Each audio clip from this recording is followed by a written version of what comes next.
Halo semuanya, perkenalkan nama saya Agung Mahendra dengan NIM 0531679772.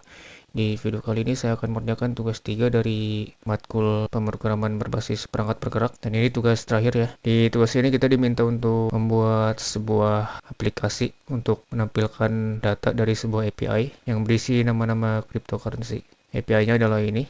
Lalu di aplikasinya kita perlu menampilkan beberapa hal, di antaranya itu atribut atau kolom atau field rank, lalu name, simbol, lalu harga dalam USD dengan tampilan sebagai berikut.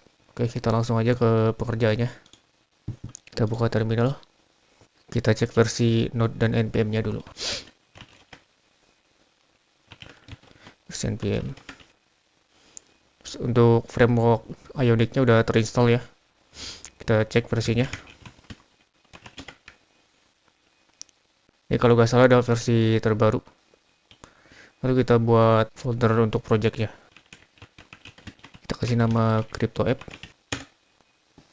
Oke, pembuatan folder untuk projectnya udah selesai. Kita pindah ke folder projectnya dulu. Lalu kita install Axios. Axiosnya udah selesai diinstal. Lalu kita lanjut ke proses codingnya. Ini adalah codingan default dari homepage.view. Untuk proses codingnya akan saya percepat aja ya untuk menghemat durasi. Oke, proses codingnya udah selesai. Di sini saya menambahkan beberapa file tambahan seperti crypto.ts, api.ts, dan cryptocard.view. Di sini saya menggunakan beberapa fitur dari View, di antaranya ref, computed, dan onMounted. Ref ini gunanya untuk menyimpan data yang dapat berubah, lalu computed untuk melakukan filtering data pencarian, lalu ada onMounted untuk menjalankan fungsi ketika halaman pertama kali dibuka. Dan untuk file cryptocard ini fungsinya untuk menampilkan satu data cryptocurrency ya dalam bentuk card. Nanti akan saya tampilkan di page-nya. Saya pisahkan bagian ini menjadi komponen supaya kode lebih modular ya dan mudah digunakan kembali. Lalu di file ini data cryptocurrency diterima dari homepage menggunakan define props. Data yang diterima kemudian ditampilkan seperti ranking cryptocurrency-nya, nama, simbol, dan harga dalam USD.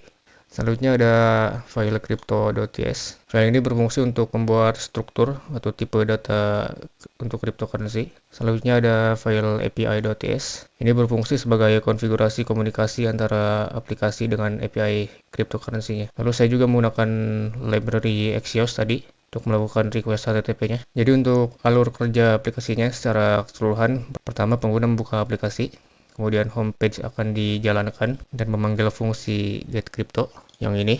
Lalu fungsi tersebut akan mengambil data melalui api.ts ya, menggunakan Axios. Data yang diterima kemudian disimpan ke dalam variabel CryptoList, variabel yang ini. Cukup untuk penjelasannya, kita coba run programnya. Ini dia tampilan halamannya. Saya kreasikan sedikit ya, saya tambahkan logo.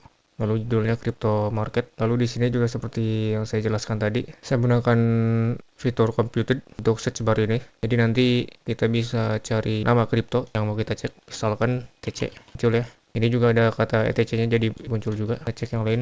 Oke. Dan ini ada 100 data ya yang ditampilkan. Coba cek say. Oke, search bar-nya berfungsi ya.